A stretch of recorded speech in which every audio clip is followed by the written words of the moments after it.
ادارہ تھا، مجھے پتا ہے وہ کون سا ہے، لیکن میں آپ سب کے سامنے چھوڑ رہا ہوں، اور میں امید کرتا ہوں کہ جب یہ جے آئی ٹی ان لوگوں کو بلا کے سوال پوچھے گی تو ہم سب کو بتا سکیں گے وہ کون ہے۔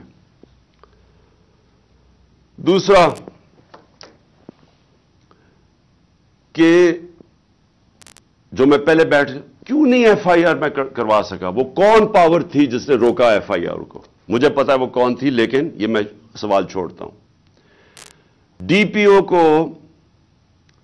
پی او گجرات کے اوپر میرے دو سوال ہیں۔ کس نے اسے کہا تھا کہ یہ ویڈیو بھیجے ان صحافیوں کی طرف؟ کس نے کہا تھا کہ پہلے ان کے ہمارے مخالف صحافیوں کے پاس ویڈیو کیسے پہلے پہنچ گئی؟ کس نے بھجوائی تھی؟ کس نے ان کو حکم کیا تھا؟ مجھے پتا ہے وہ کون تھا۔ اور پھر سی ٹی ڈی، کس نے کہا تھا سی ٹی ڈی کو یہ ویڈیو بنانے کا، جو انہوں نے رات کے 12 بجے دوسری ویڈیو ریلیز کی؟ وہ کون تھا؟ وہ پنجاب گورنمنٹ تو نہیں تھی، تو وہ کون، کس نے ان کو کہا تھا کہ آپ بھیجیں؟ اور پھر وہ پیچھے بیک گراؤنڈ چینج کرنے کی کیا ضرورت تھی؟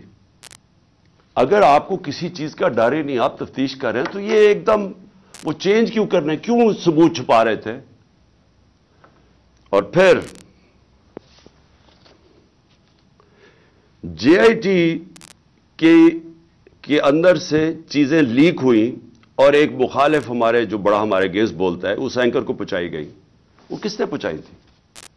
کون تھا ہمارے جے آئی ٹی کے اندر کہ جے آئی ٹی کے اندر سے، اور یہ ایک جرم ہے کہ کوئی جے آئی ٹی کے اندر سے انفارمیشن لیک نہیں کر سکتا جب تک وہ عدالت میں نہ جائے۔ میں جو آپ کے سامنے چیزیں لے کے آ رہا ہوں یہ ساری عدالت میں جا چکی ہیں۔ اس عدالت کے اندر ایک پولی گراف ٹیسٹ کیا ہے۔ پولی گراف ٹیسٹ وہ ہوتا ہے جب آپ ایک انسٹرومنٹ ہوتا ہے، وہ جب لگا کے آپ کے دل کے اوپر لگایا ہوتا ہے، تو وہ جب آپ سے سوال پوچھتے ہیں تو اس میں پتہ چلتا ہے کہ آپ سچ بول رہے ہیں، جھوٹ بول رہے ہیں۔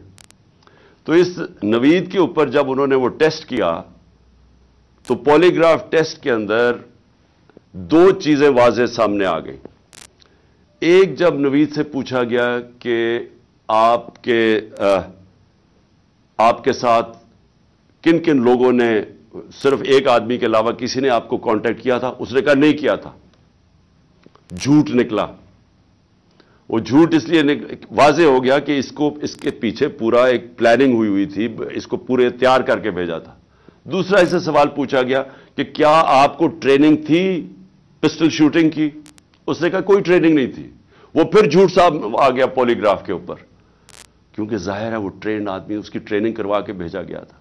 تو سارا جو انہوں نے پورا کیس بلڈ کیا تھا کہ ایک دینی انتہا پسند کیا، اور اسے شروع میں تو کہا کہ میں نے مار دیا ہے، تو وہ جو سارا کیس تھا وہ سارا کیس انہی جے آئی ٹی کی فائنڈنگ سے ختم ہو جاتا ہے۔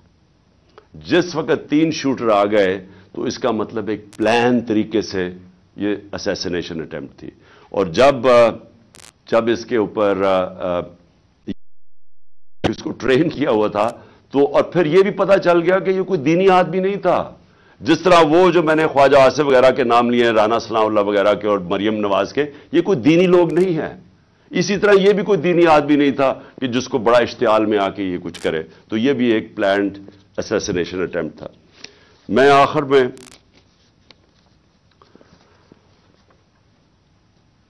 میں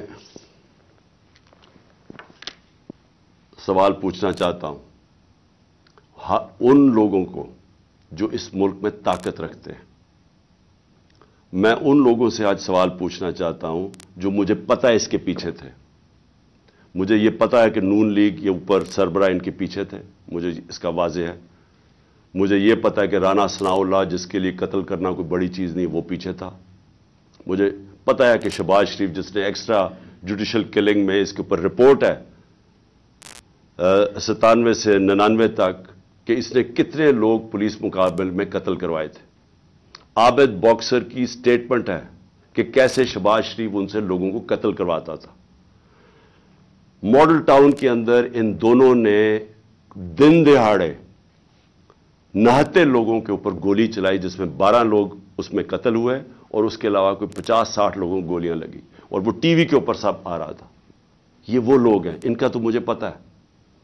لیکن مجھے جو ایک طرح افسوس بھی ہے اور ایک طرح اپنے ملک کی فکر بھی ہے کہ وہ لوگ جن کو ہم سمجھتے ہیں کہ اس ملک کی انہوں نے حفاظت کرنی ہے، جو اس ملک کے محافظ ہیں، وہ اس پلاٹ میں کیسے شامل ہو گئے؟ کیونکہ ان کے بغیر یہ ہونا نہیں تھا. جو سارا کور اپ ہوا ہے وہ کبھی بھی یہ جو دو کرمنلز ہیں یہ نہیں کر سکتے تھے.